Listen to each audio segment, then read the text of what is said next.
옛날에 이스라엘에 전설적인 이야기가 있습니다. 산에 세 그루의 나무가 있었는데 저마다 꿈을 가지고 자라고 있었어요. 첫 번째 나무는 임금님 궁궐의 제목이 되는 꿈을 가지고 자라고 있었습니다. 두 번째 나무는 범선의 제목이 돼서 세계 일주를 하는 그런 꿈을 가지고 자랐습니다. 세 번째 나무는 그 산에서 아주 제일 키가 큰 나무가 돼서 세상을 보라는 듯이 그렇게 내려다보고 살고 싶었어요. 오랜 세월이 흘렀고 나무꾼에 의해서 그 나무들은 잘려져서 어디론가 사라지게 됐는데 임금님 궁궐의 제목이 되길 원했던 나무는 자기의 뜻을 이루지 못하고 당시에 말이 밥을 먹는 말구유가 되었더랍니다. 그리고 범선의 제목이 되길 원했던 그 나무는 역시 뜻을 이루지 못하고 어느 호수에 고기를 잡는 고깃배가 돼서 아주 비린내가 나는 그런 나무가 되었더래요. 또 그리고 가장 키 큰 나무가 되길 원했던 그 나무는 잘려나가서 당시에 가장 극악무도한 죄인들이 달리는 십자가의 그 흉측이 되었더랍니다. 그런데 알고 보니까 첫 번째 나무는 임금님 궁궐의 제목은 되지 못했지만은 알고 보니까 만왕의 왕이신 인류의 구원자이신 예수님이 아기 예수로 오셔서 태어나는 그분을 담는 구유의 그릇이 되었더라는 거예요. 그리고 또 임금님 그 범선의 제목이 되기를 원했던 나무는 예수님께서 갈릴리 호수에 그 제자들이 사용했던 배의 제목이 돼서 예수님이 그 배에 올라서 말씀을 전하실 때면 그 배는 말씀의 강단의 나무가 되었더라는 거죠.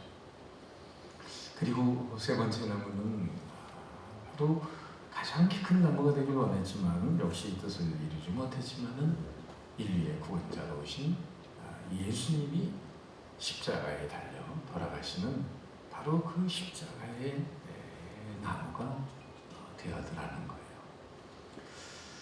여러분, 우리가 이 땅에 살면서 저마다 자기의 꿈과 그런 소망이 있지만은 과연 우리가 의미 있고 가치 있고 고귀한 인생을 사는 비결이 뭘까? 그것은 많은 사람들이 생각하는 그런 사람의 가치는 그 용모나 또 그가 가진 재산이나 그 어떤 지위, 높고 낮음에 있는 것이 아니라 정말 어떤 일에 쓰임을 받느냐에 달려 있는 거죠. 그 가운데서도 가장 귀한 일은 위대한 하나님의 손에 들려서 쓰임받는 인생이 되는 것인 줄 믿습니다. 구약 성경 사사기에 나오는 사사 중에 삼손, 우리가 너무 잘 알죠? 삼손이 나귀 턱뼈 하나를 가지고 블레셋 1,000명을 쳐 죽였어요. 그런데 질문 드리면 그것은 나귀 턱뼈의 위대함일까요? 아니면 나귀 턱뼈를 쥐고 그 블레셋 사람을 쳐 죽인 삼손의 위대함일까요? 둘 중에 하나를 고르라면 그것은 나귀 턱뼈의 위대함보다는 나귀 턱뼈를 쥐고 있는 삼손의 위대함이죠. 엄밀한 의미에서는 삼손의 위대함보다는 삼손이 인생에게 힘을 주고 계시고 사용하시는 하나님의 위대함인 줄 믿습니다. 여러분, 그렇습니다. 오늘도 하나님은 당신의 사람들을 고용하셔서 하나님의 동역자로 부르셔서 파트너십을 가지고 하나님 나라를 이 땅에서 건설해 가기를 원하세요. 그러면 하나님이 무슨 힘이 없어서 그러는 걸까? 하나님이 능력이 많으신 전능하신 하나님이 왜 당신의 사람들을 고용하시고 그렇게 당신의 파트너를 삼아서 일하기를 원하시는 걸까? 그것은 세상에 있는 동안에 사실은 세상이 줄 수 없는 기쁨과 자부심 보람을 주기를 원하시는 것입니다. 뿐만 아니라 하늘나라에서 빛나는 멸류관 상급을 주시기 위함이죠. 요한복음 2장에 보면 우리가 잘 아는 가나의 혼인잔치에서 물이 포도주로 변하는 기적의 이야기가 나옵니다. 그런데 요한복음 2장 9절에 보면 이런 기적이 쓰여 있어요.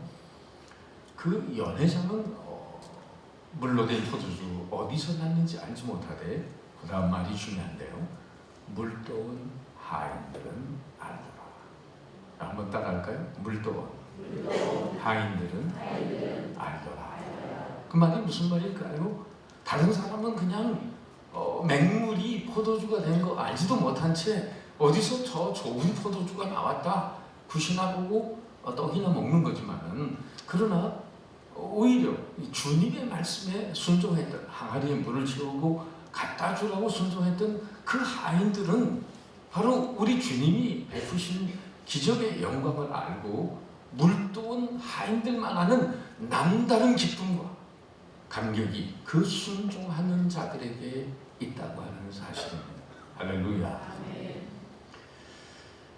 여러분, 오늘 우리가 읽은 성경에는 참 파란만장한 생애를 산 한 인물, 그는 이스라엘 민족의 위대한 지도자요, 또 율법가의 영적인 지도자로서 출애굽의 역사를 이루면서 광야 40년을 거쳐 200만이 넘는 이스라엘 백성들을 가나안 땅으로 인도한 위대한 지도자 모세라는 인물입니다. 여러분, 모세가 위대한 인생을 산 데는 다른 데 이유가 있잖아요. 모세 자신의 위대함이라기보다도 위대하신 하나님의 손에 들려 쓰임받은 귀한 인생이었기 때문에 모세가 위대한 인생을 살게 된 줄 믿습니다. 그렇습니다. 모세는 D.L. 무디가 얘기한 대로 40년을 주기로 3단계 인생을 살았어요. 첫째, 40년은 영어로 말하면 I am somebody, 뭐쯤 된다는 거예요. 바로의 공주의 아들로 입양이 돼서 애굽에서 문물을 바라면서 화려한 삶을 살고 심지어 자기 대권 주자까지 바라는 그런 인물이 됐어요. 그런데 40세 때에 이미 자신은 히브리인 줄 알고 히브리인을 괴롭히는 애굽인 하나를 쳐 죽인 걸 계기로 해서 결국 미디안 광야로 쫓겨나가서 처갓집에 신세를 지면서 얹혀 살고 광야 40년에 양치는 목자로 삶을 살아가면서 그는 두 번째 40년의 세월을 가졌는데, 영어로 말하면 I'm nobody, 난 아무것도 아니다. 정말 화려한 대도시의 애굽에서 그가 이제 시골뜨기로 전락이 된 두 번째 40년의 삶은 얼마나 많이 대조적이었겠어요. 그런데 이제 내 인생은 이제 끝났다 라고 생각하고 있는 처량한 신세라고 생각했을지도 모르는 모세 80세 어느 날 호렙산에서 양을 치고 있을 때 가시 떨기 나무 가운데 불꽃이 붙은 가운데 하나님의 임재가 임하면서 하나님의 음성이 들려옵니다. 모세야, 모세야, 내 백성을 인도하라. 이 하나님의 음성에 붙들린 이후에 나머지 하나님의 백성을 인도하는 세 번째 40년, 120세까지 I'm God somebody, 하나님의 손에 들려 쓰임받는 위대한 삶의 시간이 되었다고 하는 거죠. 자, 오늘 본문에 그렇다면 오늘의 말씀 속에서 모세의 인생을 들여다보면서 과연 하나님이 귀히 쓰시는 지도자가 되는 비결이 뭘까? 몇 가지 생각을 해보면, 첫째, 오늘 4절에 보니까 모세야, 모세야 하니까 내가 여기 있나이다. 여러분, 하나님의 부르심을 받고 있는 모세의 모습을 보게 돼요. 부르심에는, 여러분, 하나님의 부르심에는 두 가지가 있어요.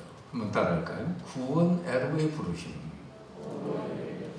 두 번째는 사명 애로의 부르심. 첫 번째 구원 애로의 부르심을 first calling, 그리고 구원받은 사람 중에 그리스도의 몸된 교회를 위해 남은 고난을 내 육체에 채울 수 있도록 두 번째 하나님 나라를 위해 쓰임받게 부름받는 사람을 색한 콜링, 사명애로의 부르심이라고 하는 거예요. 사명은 한자로 심부름사자에 목숨 명자를 씁니다. 심부름받은 목숨이에요. 제가 어려서 막내로 자라서 삼남매의 막내로 무슨 위에서 일 시키면 큰 누나부터 큰 형, 작은 누나, 작은 형, 그리고 저한테 오다가 이렇게 내려옵니다. 그러면 이제 열심히 저는 또 시키는 일을 하고 나면은 왜 열심히 그 심부름했냐? 심부름하면 나중에 떨어지는 게 있더라고요. 참 그런 맛에 어려서 심부름을 잘하긴 했는데, 그거보다도 여러분 하나님의 심부름 받은 일꾼들로 하나님의 부르심에 순종하는 삶은 바로 내가 속한 공동체 회복과 부흥의 역사를 위해서 하나님이 모세라는 인생을 애국에 40년, 광야에 40년 알게 모르게 그의 학업과 그의 인품, 그의 성품, 은사, 광야 현지 답사 훈련, 수많은 것들을 훈련하는 가운데 하나님이 백성들을 인도할 수 있는 지도자로 세우시고 난 다음에 오늘 하나님이 부르시는 거예요. 모세야, 모세야, 내 백성을 인도하라. 오늘 신호등교회 재직들로 부름받은 일꾼들은 하나님이 오랫동안 하나님이 투자한 선물의 인생으로서 하나님의 섭리와 뜻 가운데 신호등교회 재직이 돼서 하나님의 교회의 위대한 역사의 회복과 부흥을 위해 부름받은 인생인 줄 믿으시기를 바랍니다. 제가 알고 있는 홍콩에 지금 선교사님인데 김성복 목사님 계신데, 근데 이제 선교단체에서 자매를 만났어요. 데이트를 하게 되는데 그 신학교 다닐 때인데 그 막상 결혼을 하자는 말이 입에서 안 떨어지더래요. 결혼을 하고 싶은데 교제만 했지 뭐 결혼하자는 말이 안 나오는데, 그런데 3일간 금식 기도를 해야 됩니다. 그리고는 선교단체 사무실에서 복덕에서 자매를 딱 만나자마자 용기를 내서 이렇게 말했답니다. 내가 너를 지명하여 불러나니 너는 내 것이라. 그랬더니 자매가 아멘. 그래서 이제 잘 결혼해가지고 지금까지도 훌륭한 가정과 사역을 이루고 있어요. 여러분, 하나님이 여러분을 지명하여 부르신 줄 믿습니다. 하나님이 지명해서 부른 사람은요, 때로는 일이 힘들고 어렵고 그렇다 하더라도 이 소명의식이 분명한 사람은 그것 때문에 흔들릴 수가 없다고 하는 거예요.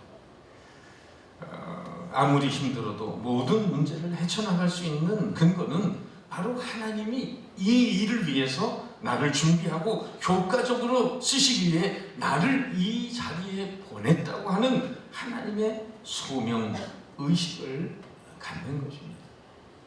제가 여기는 38살에 담임 목사가 돼서 27년이 흘렀으면 즉 나이 계산이 얼른 나오죠. 보기는 좀 젊은 것 같아도 조금은 나이가 들었네요. 은퇴가 이제 5, 6년밖에 안 남았습니다. 그런데 참 예능교회 담임 목사가 된 뒤에 제가 열이 한 40도까지 올라가지고 토요일 밤에 적십자 병원에 가서 아무리 뭐 열을 내리려고 해도 열이 내려지질 않는 거예요. 뭐 머리가 펄펄 끓는데, 그러나 토요일 밤이 지나고 주일 새벽이 되는데 오로지 제 마음속에 있는 생각은 무엇뿐이었을까요?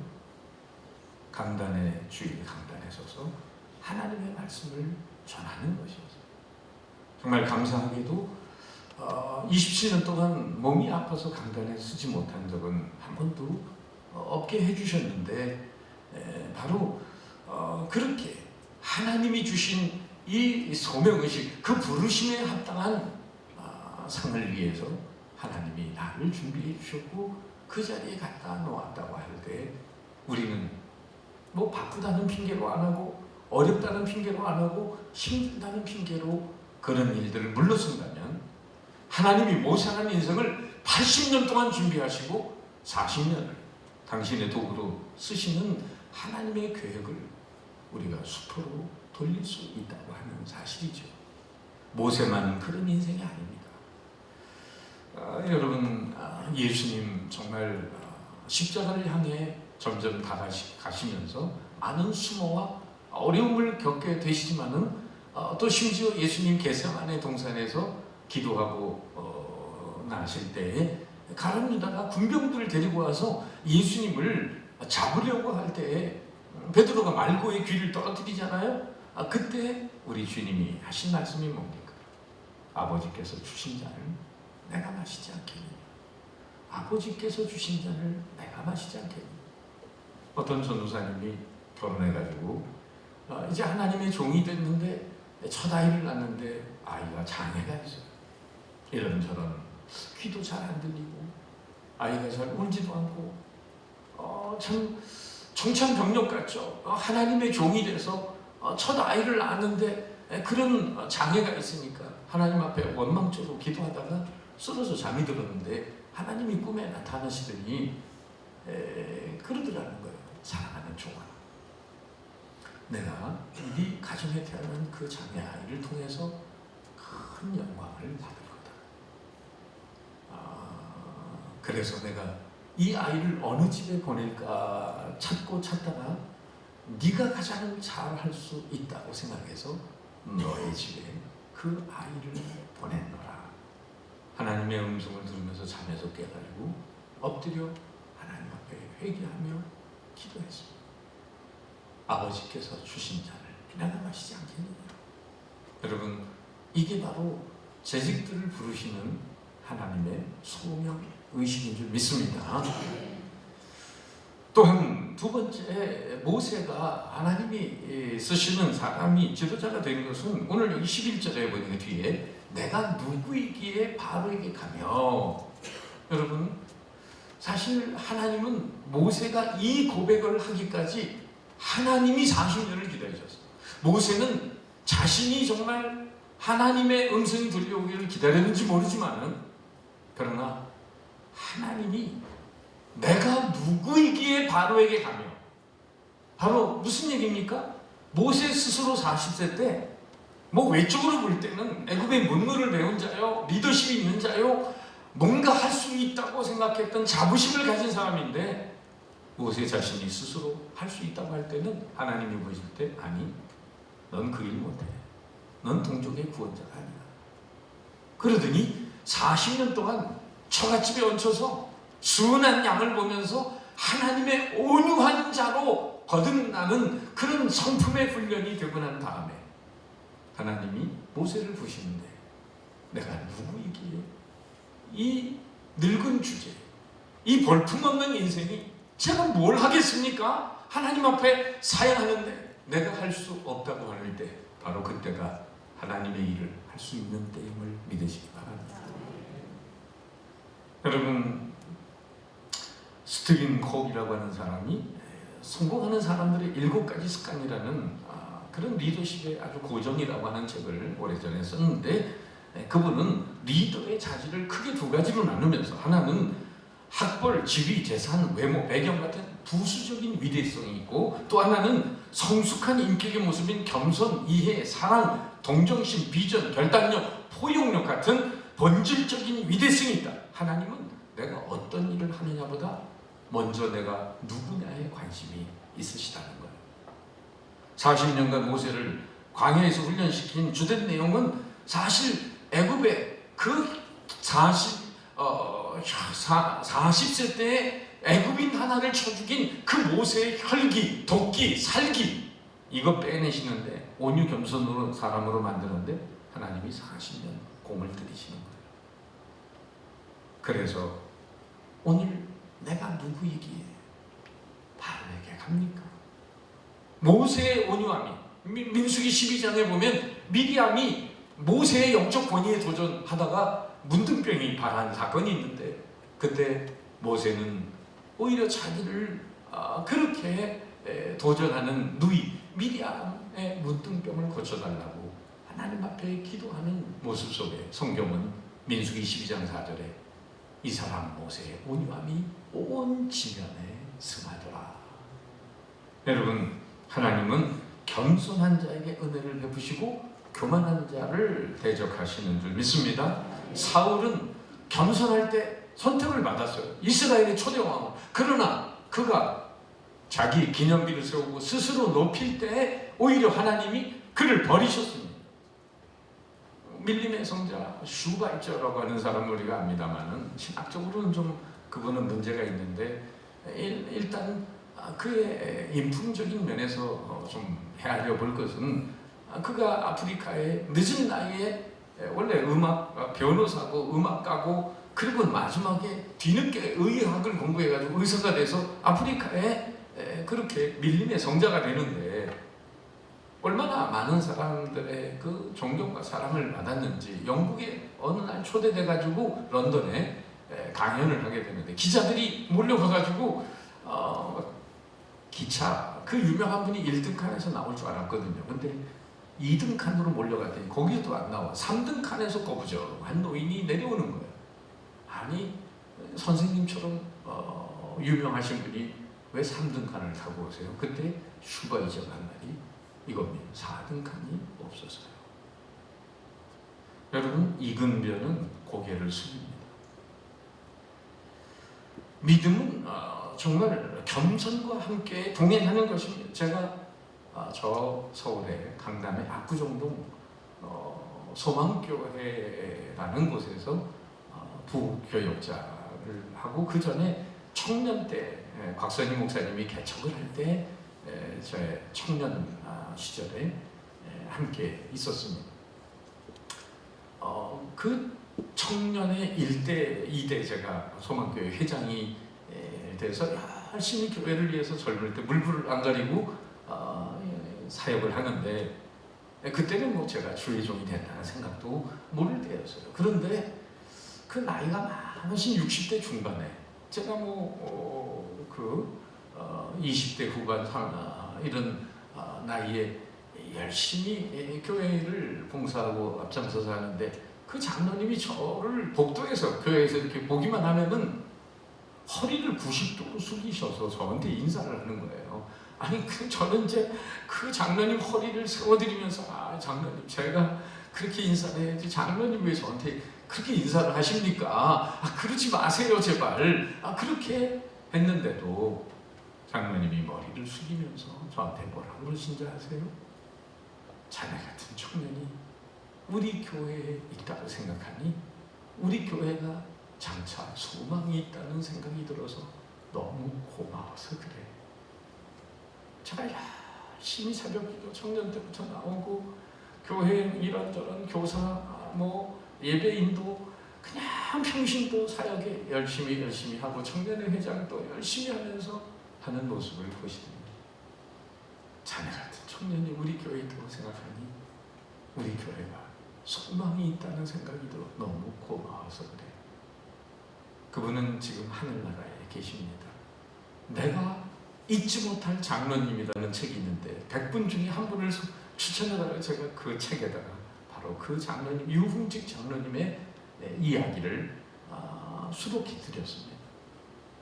여러분, 직분을 갖는다는 것은 참 감사한 일이고 귀한 일인데 문제는 우리가 어떤 직분을 가지느냐 자체가 중요한 게 아니라 그 속에서 얼마나 그분의 영광을 드러내고 감동적인 그리스도인의 삶을 살아내느냐.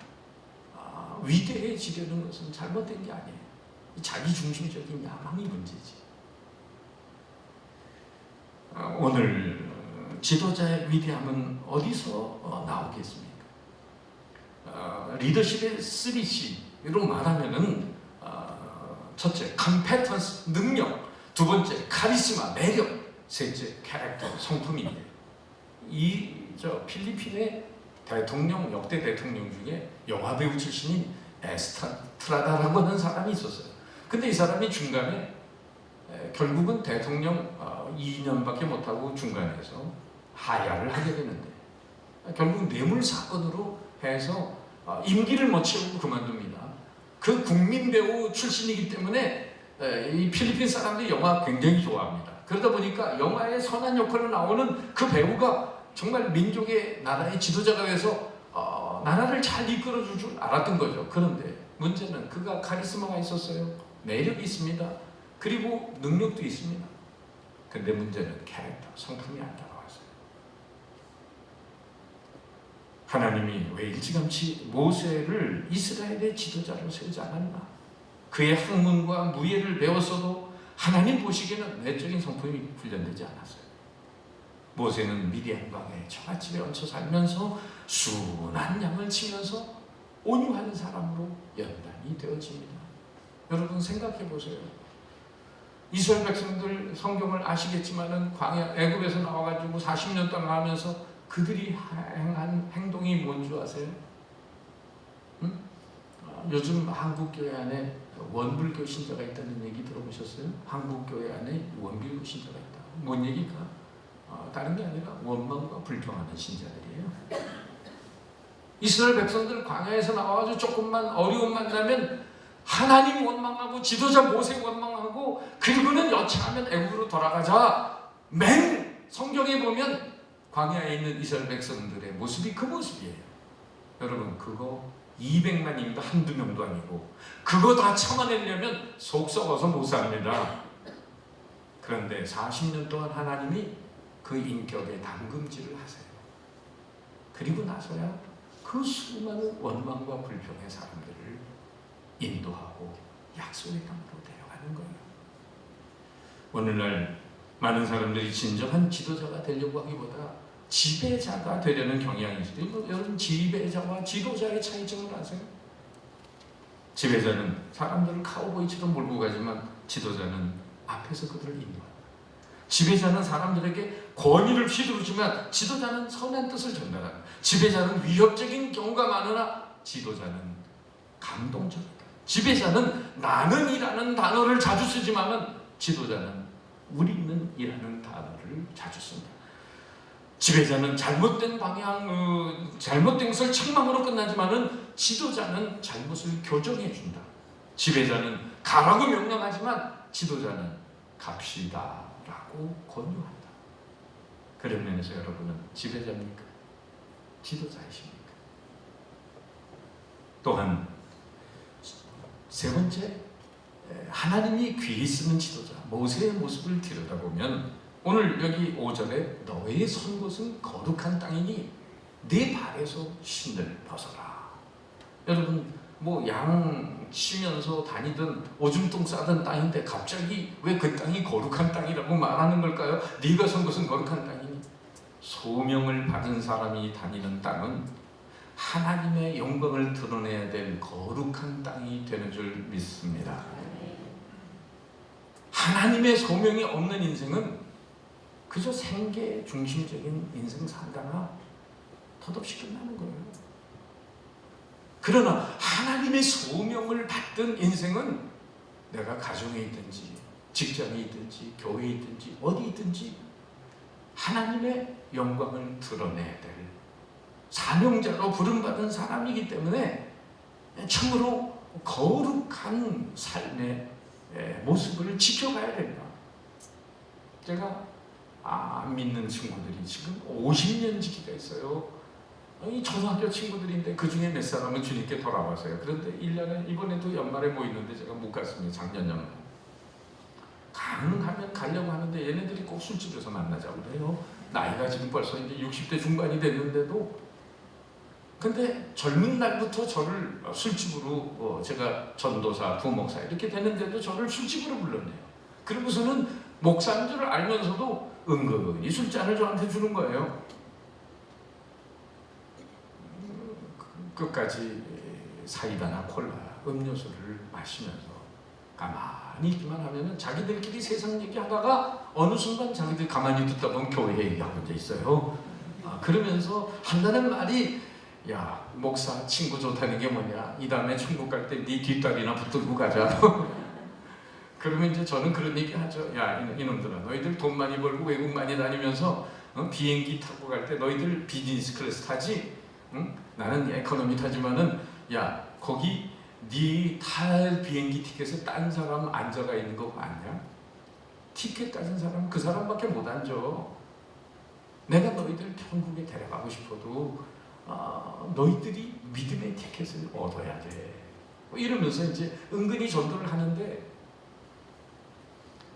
어느 날 한 친구가 그러는 거예요. 제가 술잔을 끝까지 거부하고 그리고 이렇게 이제 헤어지게 되니까 저한테 다가와서 귓속말로 야 건혜야, 네가 아까 술잔 한 번 받으면은 내가 사실 그러려고 했거든. 너도 별 수 없는 놈이구나.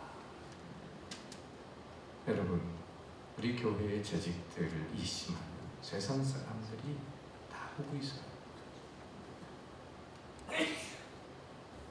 하나님이 귀히 쓰는 그릇은 깨끗한 그릇입니다.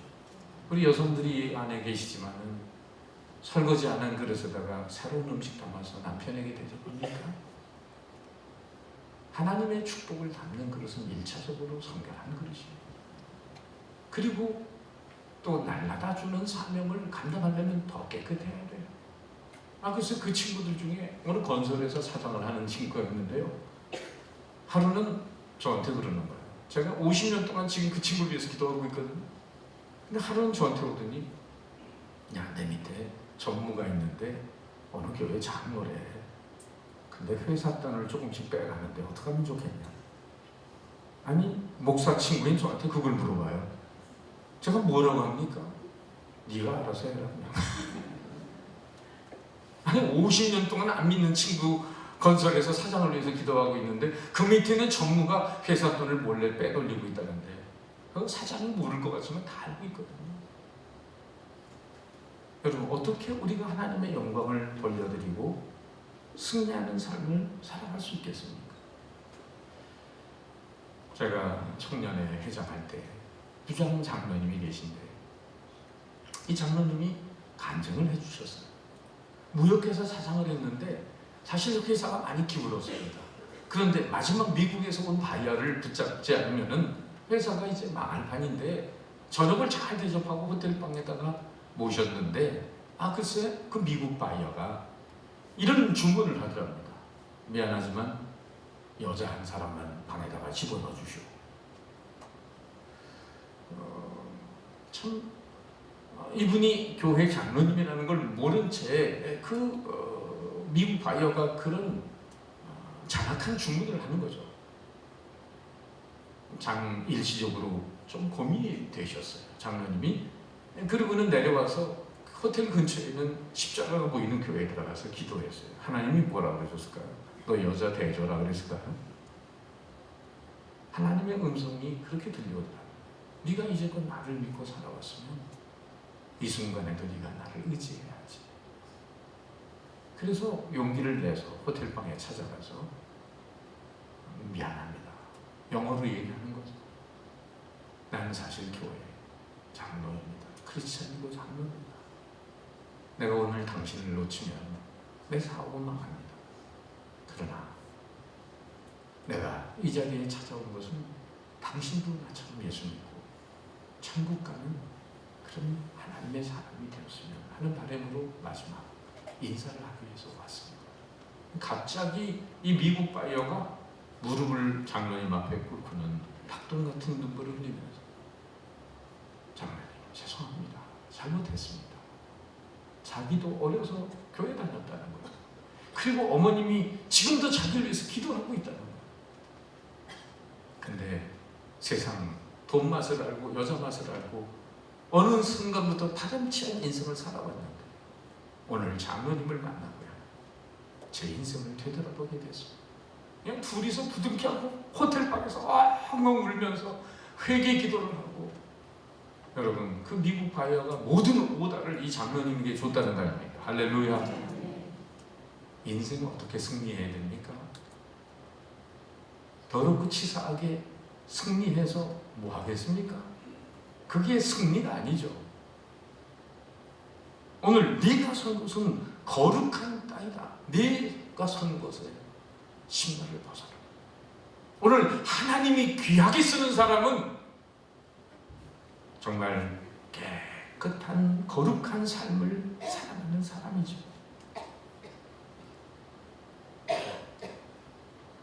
빌리 그레이엄 목사님이 반세기가 넘도록 하늘나라 가셨지만은 미국 개신교의 대변인 칭호를 얻고 5명이 넘는 미국 대통령의 영적 조언가로 존경받는 리더가 될 수 있었던 것은 돈, 섹스, 권력, 어떤 스캔들도 없는 정직성을 보여주셨기 때문이죠. 오늘 거룩한 사명을 맡드는 사람은 그 삶도 거룩해야 된다. 네 번째, 하나님이 쓰시는 지도자는 성육신적인 사명을 감당하는 사람인데, 오늘 성경의 7절에서 10절 사이에 보면 하나님의 마음이 투영되어 있어요. 이 동사 7가지, 보고, 듣고, 알고, 내려와서 건져내고, 인도하여 데려가려 하거나. 하나님이 바로 그 애굽에서 신음하는 이스라엘 백성들의 그 고통과 아픔을 보고 듣고 알고, 그리고 내려와서 모세를 통해서 대신, 내 대신 네가 그 마음을, 내 마음을 가지고 그들의 고통에서 건져내서 약속의 땅으로 인도해달라고 부탁을 하는 거예요. 전 여기서 하나님이 쓰는 지도자가 어떤 사람이냐, 그냥 내가 있는 주관, 내 스타일, 이것을 주장하면서 일하는 사람이 아니고, 정말 하나님이 쓰시는 귀한 사람은 내가 섬기는 대상의 그 입장과 처지를 헤아리면서 바로 성육신적인 사명을 감당하는 사람이에요. 하나님이 사람이 돼서 우리 가운데 낮고 천한 자리에 오셨잖아요. 사람의 몸을 입고 오시잖아요. 한 집안에 아이가 태어나면 언어가 바뀌어요. 손주가 태어나든지 해보세요. 아이가 태어나면 맘마, 까까, 응가, 언어가 다 바뀌는 거 아니에요. 걔네들한테 진지 잡수세요 해가지고 뭐가 되겠어요? 내가 원하는 기준으로 하나님의 일을 한다고 해서 여러분 다 되는 게 아닙니다. 오늘도 감동의 역사가 있고 정말 변화의 역사가 일어나는 것은 내가 섬겨야 될 대상들의 입장과 처지를 가슴 깊이 헤아리면서, 사도 바울처럼 율법 있는 자에게는 율법 있는 자, 율법 없는 자에게는 율법 없는 자가 되고, 아무쪼록 내가 여러 모양이 된 것은 여러 사람을 구원하기 위함이라. 고린도전서 9장에 있는 말씀처럼. 재밌는 얘기 있잖아요. 여러분, 미국에도 저 LA 쪽에 가면은 나체촌이 있는 거 아세요? 근데 나체촌이 있는데 백사장 그 바닷가 근처에 나체족들이 있는 거죠. 근데 나체촌 창립 1주년 기념으로 그들 중에도 또 예수 믿는 사람이 있어가지고 이 예배를, 창립 기념 예배를 드리려고 어느 목사님을 초대했대. 근데 목사님 고민이 뭐냐면은 옷을 입고 가야 되냐 말아야 되냐, 이걸 한참 고민하다가 그래도 나체들이 있는 데인데 어떻게 내가 옷을 입고 가나 해서 그 용기를 내서 옷을 딱 차에다가 벗어두고는 알몸으로 운전을 하면서 백사장으로 확 들어간 거예요. 아, 불쌍. 그날따라 목사님 온다고 다 옷을 입고 있었다네. 해프닝이 벌어졌지만은 여러분, 감동되는 건 뭐죠? 같아지고자 하는 마음. 같아지고자 하는 마음. 다미안 신부가 몰로카이 하와이 섬에서 성한 몸으로 그 나병 환자들에게 복음을 전할 때 저들의 마음이 열리지 않았습니다. 하나님, 나에게도 저런 문둥병을 주세요. 그가 고름을 질질 흘리면서 저들의 고통과 아픔을 같이 하면서 천국 복음을 전할 때 그 지옥의 섬이 천국으로 변해갔다고 하지 않습니까? 아이언사이드라는 사람이 그런 말을 했어요. 다른 사람의 발을 씻기려고 한다면 그 물의 온도에도 신경을 써야 한다. 여러분, 다른 사람 발 씻기는 섬김 아름다운 거죠. 세족식 해보셨겠지만 아버지 학교, 어머니 학교 그런데 생각해보세요. 다른 사람 발 씻긴다고 하면서 100도씩 끓는 물에다 집어넣으면 어떡할까요? 얼음물에다 집어넣으면 어떡해요? 내 주관과 내 스타일대로 봉사할 때 오히려 상대방이 실족당할 수 있다는 거 잊지 마세요.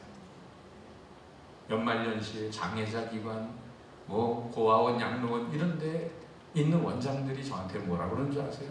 왜 교회에서 1년 44철 봄, 여름, 가을, 겨울 나눠서 오면 안 되냐는 거예요. 전부 연말연시에 몰려가지고 오는데 장애자들은 예배 드리기도 몸 한 번 추스리기 힘든데 각종 교회에서 먹을 것 좀 사가지고 와가지고는 예배 드리자고 하고 사진 찍고 교회 신문에 내고, 그 원장들이 저한테 뭐라 하는 줄 아세요? 누구를 위해 총을 흘리는 겁니까? 도대체 누구를 위해 총을 흘리는 겁니까? 우리의 진정한 섬김과 봉사가 어떤 모습으로 할 때 하늘이 감동하고 땅이 감동하겠어요. 마지막 한 가지, 하나님의 쓰시는 귀한 지도자는 오늘 12절에 내가 정녕 너와 함께 있으리라. 내가 반드시 너와 함께 있으리라. 모세가 바로왕 앞에서 두려워하지 않고 광야의 무수한 어려움을 극복하면서 나갈 수 있었던 것은 모세 자신의 능력이 아니에요. 모세는 어려움을 만나면 백성들을 원망하고 불평했지만 모세는 그때마다 하나님께 엎드려 기도했어요. 우리 하나님이 쓰시는 지도자는 내 능력으로, 내 만주력으로 그렇게 사는 인생이 아니고 하나님의 능력을 기도 속에 힘입어서 하나님의 공급하신, 아까 기도하셨던 거죠. 무슨 말을 하려면 하나님의 말씀을 하는 것 같이 하고 무슨 일을 하려면 하나님의 공급하시는 힘으로 하라. 이는 범사에 그리스도 예수 안에서 하나님이 영광을 받으시게 하려 함이니라. 제가 미국에 80년대 후반에 처음 비행기를 타고 무슨 세미나에 참여한다고 부목사 시절인데 김포공항에서 타고 LA를 갔어요. 근데 김포공항에서 제가 비행기를 처음 탔는데 글쎄 파리 한 마리가 제 몸에 붙어 탄 거죠. 제가 가만히 생각해 봤어요. 그놈이 맹랑하다. 지가 혼자 일본까지만 가려고 해도 엄청 힘들었을 텐데 저는 비행기에 올라타고 저 녀석은 제 몸에 붙어가지고 비행기에 오르고 그 다음에 LA에서 내렸는데 저는 그 파리의 행방은 몰라요. 그 다음에 근데 인생의 중요한 진리를 하나 터득했어요. 여러분, 뛰는 놈 위에 누가 있습니까? 나는 놈. 나는 놈 위에 누가 있냐? 붙어 다니는 놈이 있어요. 여러분, 하나님께 잘 붙어 있으세요. 죄직들은 공예배는 물론 새벽기도, 특별히 새벽기도에 나오는 숫자는 그 교인 수의 10분의 1로 정해져 있어요. 그러니까 여러분이 지금보다 3배수가 나오면 3배가 부흥하는 거예요. 이걸 왜 하겠어요? 우리 교회가 부흥한다는데. 근데 나 하나쯤 빠져도 되겠지. 여러분, 아간 때문에 여리고성에서 이긴 다음에 아이성에서 패배하잖아요. 그게 뭐예요? 나 하나쯤이야. 나 하나쯤 기도 안 하면 어때? 나 하나쯤 헌금 안 하면 어때? 나 하나쯤 봉사 안 하면 어때? 모두 다 이런 식의 인식을 가지고 있다면 공동체는 망하는 거죠. 그러나 반대로 나 하나만이라. 기도의 자리, 예배의 자리, 섬김의 자리를 지켜갈 때, 그러면서도 하나님의 능력으로 그 일을 감당하려고 할 때 하나님이 너와 함께 하리라. 함께 하리라. 시간은 같지만 한 가지 얘기만 하고 마칠게요. 그 바닷가에 어떤 어촌에 어린아이 하나가 바닷가에서 이렇게 혼자 장난을 치고 놀다가 세찬 파도에 의해서 휩쓸려서 바다에 빠지게 됐어요. 시골에서 자란 아이기 때문에 헤엄을 잘 치긴 하지만 워낙 파도가 세니까 이 아이가 허덕이면서 기절을 하게 되는데, 바다에서. 그런데 지나가던 낯선 아저씨가 그 아이를 보고 자기 몸을 날려서 그 아이를 향해 물속에 들어가서 사투를 벌이는 가운데 어쨌든 그 어린아이를 구출해가지고 간신히 무트로 나오게 됐어요. 아이는 누군지 모르지만은 이 아이를 데리고 병원으로 가서 한참 만에 몇 시간 동안 아이가 깨어날 때까지 그 아저씨는 옆에서 아이의 손을 붙들고 기다리는데 서너 시간 뒤에 아이가 눈을 떴어요. 자기는 죽은 줄 알았다고 생각을 했는데 자기가 병원에 와서 이렇게 누워있는 모습을 보니까 이 아저씨가 나를 살렸구나 하는 생각이 들면서 어린아이가 아저씨에게 물어요. 아저씨가 저를 살리셨죠? 아저씨가 저를 살리셨죠? 그래. 아저씨도 죽을 뻔했는데 왜 죽음을 무릅쓰고 저 같은 아이를 구하셨어요? 그때 이 아저씨가 이렇게 말했어요. 네가 내가 목숨 걸고 살릴 만한 가치가 있는 사람이라는 것을 네가 앞으로 살아가면서 나한테 보여줄래? 내가 목숨 걸고 너를 구할 만한 가치가 있는 인생이라는 것을 네가 앞으로 살아가면서 나한테 좀 보여줄래? 여러분, 이것이 누구의 음성일까? 십자가에 달려계신 주님의 음성입니다. 내가 목숨 걸고 죽기까지 너를 건져내고 사랑한 그 은혜를 너희들이 살아가면서 나한테 좀 보여줘. 바로 그 주님의 은혜를 안다면 건강이 있어서 하나님이 하는 거 아닙니다. 하나님 일하도록 우리에게 건강 주신 겁니다. 물질이 있어서 헌금하는 거 아닙니다. 하나님께 헌금하도록 물질을 이미 주신 겁니다. 은사가 있어서 하나님 일 하는 게 아니고 하나님이 일하도록 은사를 주신 줄 믿습니다. 그렇습니다. 정말 하나님이 귀히 쓰신 지도자가 돼서 신호등교회 장로님, 권사님, 집사님 귀히 쓰는 모세와 같은 지도자가 돼서 변화산의 영광에 예수님이 율법의 대표 모세, 선지자의 대표 엘리야를 데리고 오셨던 거죠. 비록 아쉽게도 가나안 땅에는 못 들어갔지만 그러나 천국에서 빛나는 해같이 빛나는 영광스러운 모습을 변화산에서 우리 주님은 보여주셨어요.